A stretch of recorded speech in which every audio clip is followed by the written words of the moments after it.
నమస్తే అండి. ఈరోజు ఎంతో టేస్టీగా ఉండి అయితే చుక్కకూర పప్పు అయితే చేశానండి. చాలా టేస్టీగా అయితే ఉంది. ఎలా చేసుకోవాలో ఏంటనేది అయితే మొత్తం చూద్దాం. చాలా హెల్త్కి చాలా మంచిది, చాలా బాగుంటుంది కూడా. పుల్లగా ఉంటుంది, చుక్కకూర పుల్లగా ఉంటుంది కదా. ఇలా పప్పు వేసి చేస్తే చాలా బాగుంటుందండి. తిన్న వాళ్ళు కూడా ఇష్టంగా తింటారు, ఎందుకంటే ఇది మొత్తం పేస్ట్లా అయిపోతుంది. ఈ ఆకుకూర అనేది మొత్తం కలిసిపోతుంది పప్పులో. అందుకని చాలా ఏం కావాలో ఎలా చేసుకోవాలో చూసేద్దాం. పప్పు అయితే కడిగేసి నానబెట్టి ఉంచానండి. కందిపప్పు ఒక గ్లాస్ అయితే వేసుకున్నాను.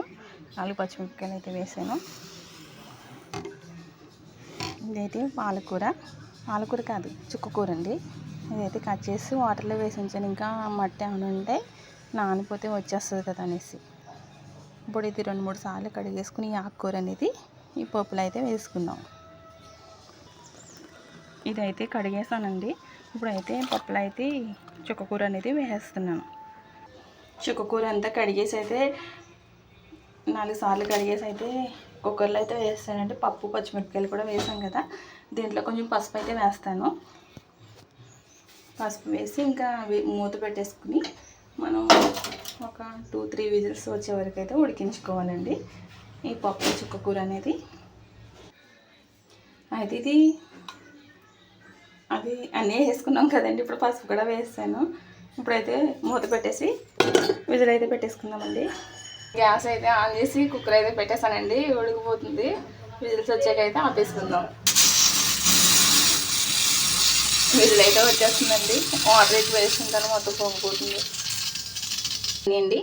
ఇప్పుడైతే ఓపెన్ చేసుకుని అయితే చూద్దాం ఎలా ఉందో. పప్పు అయితే ఇంకా కొంచెం ఉడకాలి. గ్యాస్ అయితే నేను ఆఫ్ చేస్తాను, ఎందుకంటే మొత్తం పేస్ట్లా అయిపోతే తింటలేదు పిల్లలు. ఇప్పుడైతే కాసేపు గ్యాస్ ఆన్ చేసుకుని అయితే ఉడికించుకుందాం.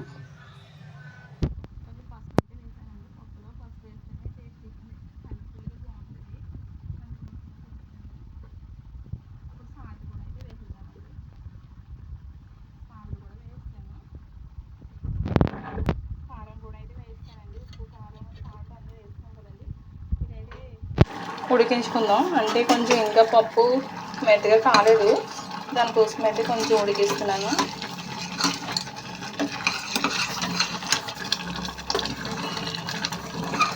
ఇదే ఫస్ట్ టైం అంటే చుక్కకూర వండడం అనేది. పుల్లగా ఉంటుంది అంత కాదు, స్మెల్ పుల్లగా వస్తుంది.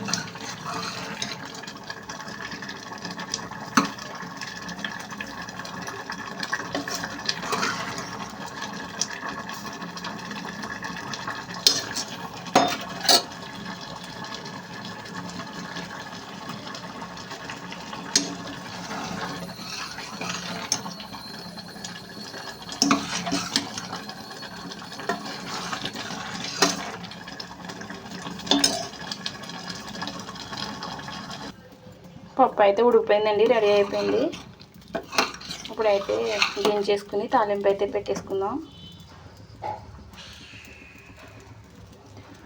తాలింపు అయితే పెట్టేసుకుందామండి. తాలింపు పెట్టుకోవడానికి అయితే చిన్న బాండీ అయితే పెట్టాను గ్యాస్ మీద. పెద్ద బకెట్ పెట్టాను, సగం వేసుకోండి వచ్చి. ఆయిల్ వీట్ అయింది కదా, ఎల్లిపాయలు వేద్దాం. తాలింపు సాపాలు అయితే రెడీ చేసుకున్నాను. బాగా కాగితే కాసేపు ఉండండి. అయితే పోపులన్నీ అయితే వేస్తానండి. ఎల్లిపాయ, జీలకర్ర, ఆవాలు అన్నీ వేసాను. నేనైతే ఫ్రై చేస్తున్నాను.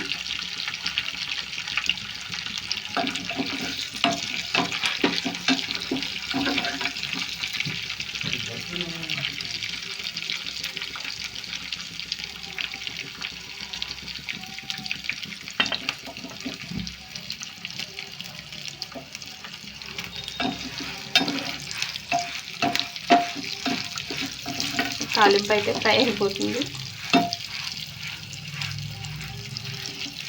ఎల్లుల్లిపాయలు కొంచెం ఉన్నాయండి, అందుకే 2 రెమ్మలే వేసాను. తీసుకోవాలి, అయిపోయినాయి.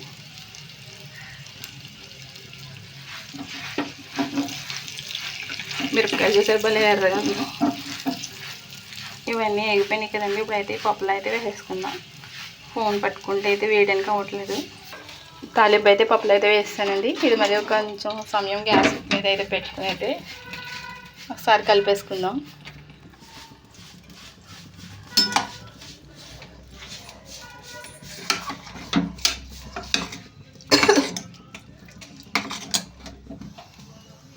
టేస్టీ చూసుకుని ఎలా ఉందో ఇంకేమన్నా తక్కువ అయితే వేసుకోవడం అండి టేస్ట్కి తగ్గట్టు. మనకు ఇప్పుడు ఎంతో టేస్టీ అయినా పప్పు అయితే రెడీ అయిపోయిందండి. చుక్కకూర పప్పు. ఆకుకూర తిన్న వాళ్ళకైతే ఇది చాలా టేస్టీగా ఉంటుంది. ఎందుకంటే ఆకుకూరే కనిపించట్లేదు కదా. ప్లీజ్ అండి సబ్స్క్రైబ్ చేయండి, షేర్ చేయండి. Thank you. ఇప్పుడు గ్యాస్ అయితే ఆపేసుకుందాం.